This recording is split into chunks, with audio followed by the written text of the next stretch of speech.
Hello, everyone. Welcome back. You know, it's no secret, is it? Keir Starmer is the most unpopular prime minister in at least a generation. And time after time, you're seeing it everywhere, wall to wall, the policies, the U-turns, the broken promises, people ending up in the clink for saying something online which perhaps is a little bit inconvenient. They call it the truth, and the list goes on. Well, certain decisions are being made by this, let's face it, shall we, this authoritarian, communist-like administration that we're stuck with. No accountability is being faced with regard to the House of Commons, who he's supposed to report to, as well as the King. And it's all not looking very good for him. And I want to bring you a tale of really him collapsing in a heap in public within the House of Commons, and also yet another broken promise. So without further ado, let's start in the House of Commons and we'll go through this. Leader of the opposition, Keir Starmer.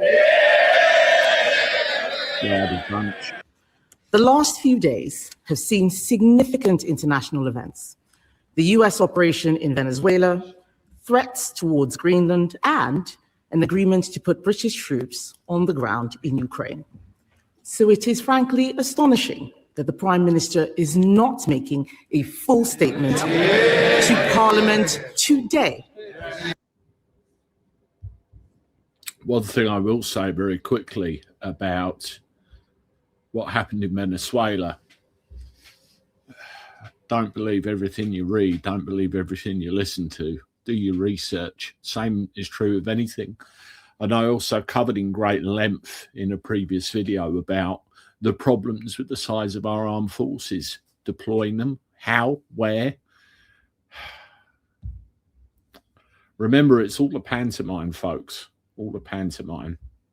No Prime Minister, Labour or Conservative, has failed to make a statement to the House in person after committing to the deployment of British troops. His comments about making a statement in due course, quite frankly, are not good enough. It shows a fundamental lack of respect for all of us here and the people we represent. Mr.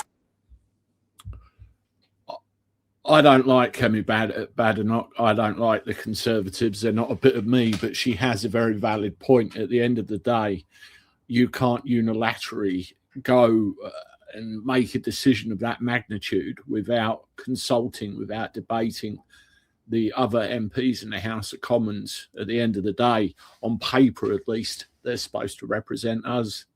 The last time I saw this kind of shenanigans was in the 90s under another Fabian Labour Prime Minister. We know who that was. Speaker, there will be a statement to the House at the earliest opportunity. There could hardly be an opportunity. They claim they want to know about this and they're trying to shout me down. Mr. Speaker, in relation to the House, if there were a decision to deploy under the agreement that was signed yesterday, then I would put that matter to this House for a debate beforehand and for a vote on that deployment. That is consistent with recent practice, and I'll adhere to that. Before Keir Starmer speaks again, he'll come to the House with a decision whether to deploy or not and take a vote and all the rest of it. Shouldn't there have been a vote and a decision on the agreement that he mentioned? I don't remember that happening. Let's see what she has to say. Mr. Speaker, why is today not the earliest opportunity? The truth is, the Prime Minister does not want everybody in this House to be able to ask him questions. So he leaves it just to Prime Minister's questions, half an hour. Please. I've also requested that we do need an early statement. This House should always be informed first. So I don't like the chantering. Let the questions continue. Well, one of them asked that he is here. He's got no choice but to be here for Prime Minister's questions. That's why he's here. If he could skip this, we know he would do. The earliest opportunity was there and then, really. He could give a statement, and no respect. You know, the thing with people or the thing with individuals in positions of power, such as what Starmer finds himself in, they can't stand accountability because they have to explain why. They have to explain what they've done, how they've done it, and the justification for it, instead of I'm doing it tough, put up with it. And if you say anything, you get thrown in jail. Really? Prime Minister. Mr. Speaker, she says she wants to hear about Ukraine. She's got 6 questions. She's not even asking a second question about what we did yesterday. She's got the opportunity. Mr. Speaker, in relation... Sorry, can I help the Prime Minister? You don't need to worry about the responsibility of the questions of the opposition. That's Thursday. Mr. Speaker, NATO is the single most important and effective military alliance the world has ever seen. Leader of the opposition. Is it really? Again, don't take everything you see at face value. Look into everything, literally everything around you with what's going on. And you can see there that he literally collapsed in a heap. The expression on his face was priceless, really. It's like, I'm being held to account. Yes, that's called being the Prime Minister, doing your job. And these people are in charge. It really is unbelievable. Anyway, let's have a look at this piece now. And this is something else that has been spoken about over the years, and something, you know, a friend of mine, Howard Cox, has been talking about for years, trying to keep it in place. And I do, of course, refer to the fuel duty. Let's have a look. Fuel duty will rise for the first time in 15 years. That temporary 5p cut will be axed in September. So yet another bleeding lie by Starmer. Yeah, absolutely. You know, he's said that he'll tackle the cost of living crisis. This is just another pain for ordinary working people. It'll go up 1 pence in September, then another 2 pence in December, and then another 2 pence in March 2027. So the cut that the Conservatives made in 2022 because of a spike in prices in March 2022 will be lost. So you're going to pay more for your petrol. I mean, that's the reality of it. The idea that Starmer is making the cost of living crisis go away for people is an absolute nonsense. I mean, he said he's taken £150 off fuel energy costs. I mean, it's total nonsense. We did that on Tuesday. Did you see that? He sent out some tweets saying, you'll be better off and your energy bills will go down by 150%. And I'm not any good online, but there's something called a community note from X, which basically says you're lying. And I could tell you a story about community notes. I wanted to see if you could community note earlier. It was kind of funny with the subject. Again, another video for another time. But you look at the fuel duty there. I mean, as members of the channel know, I'm a taxi driver. That's what I do.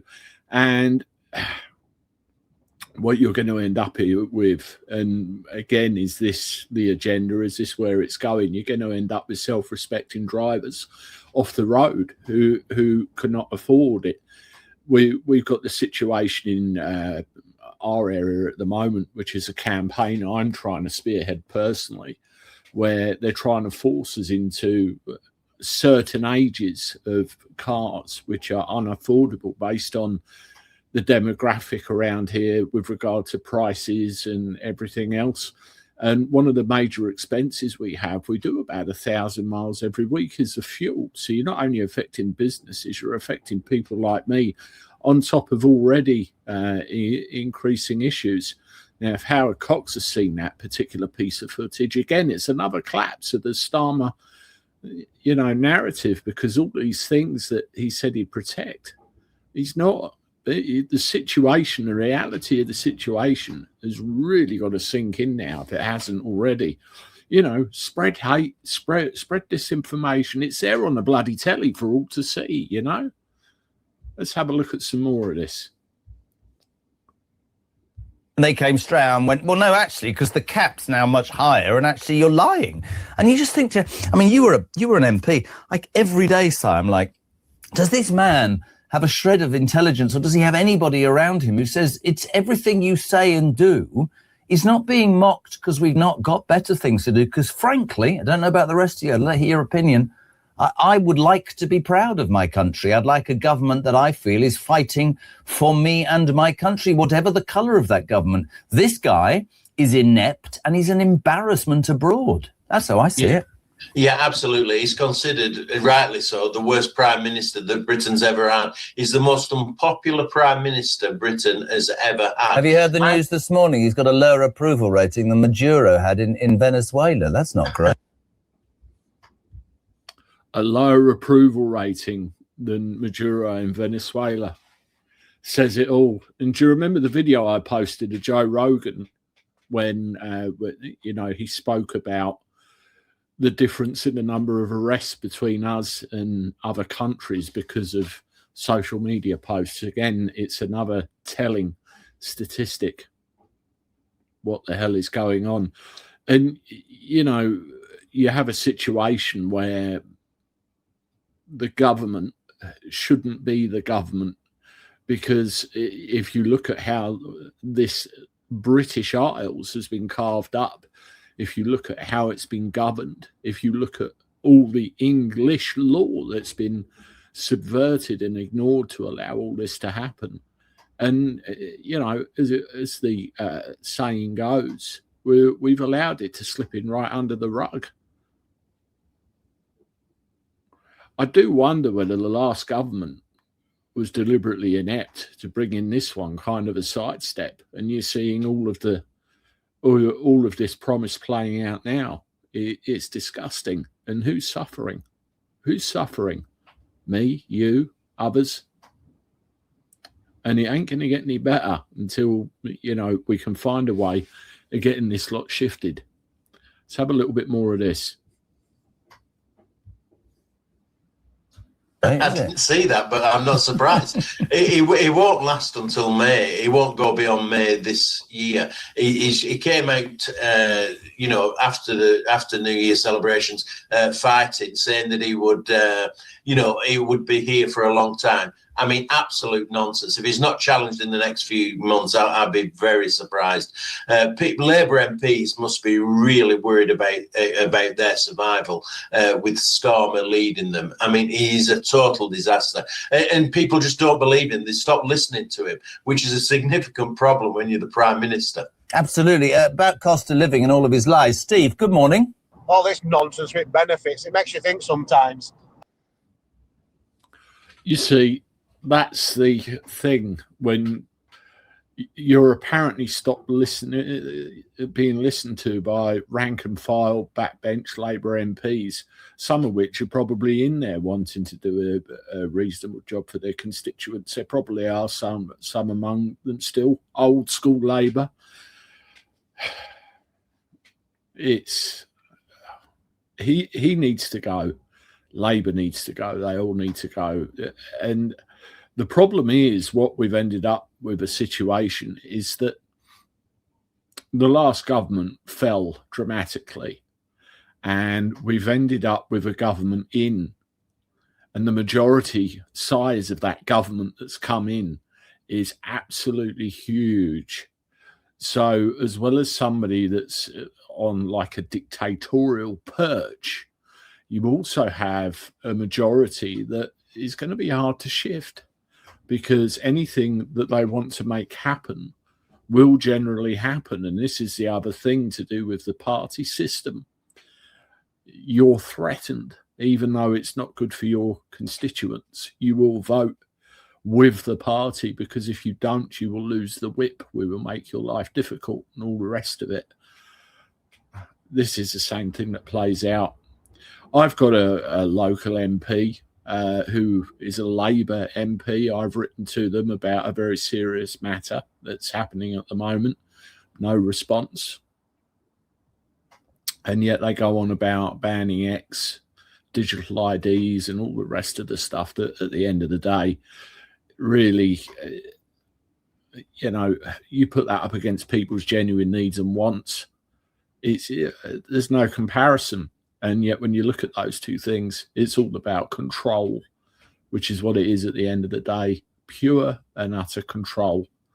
And everybody, me, what we just watched, Parliament itself, they're making him collapse because everyone's waking up to the reality of the situation.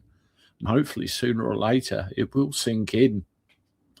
Let me know what you think in the comments. If you're watching this on YouTube, subscribe to the channel. On X, give me a follow, like it, share it, and I will look forward to talking to you soon. Toodaloo.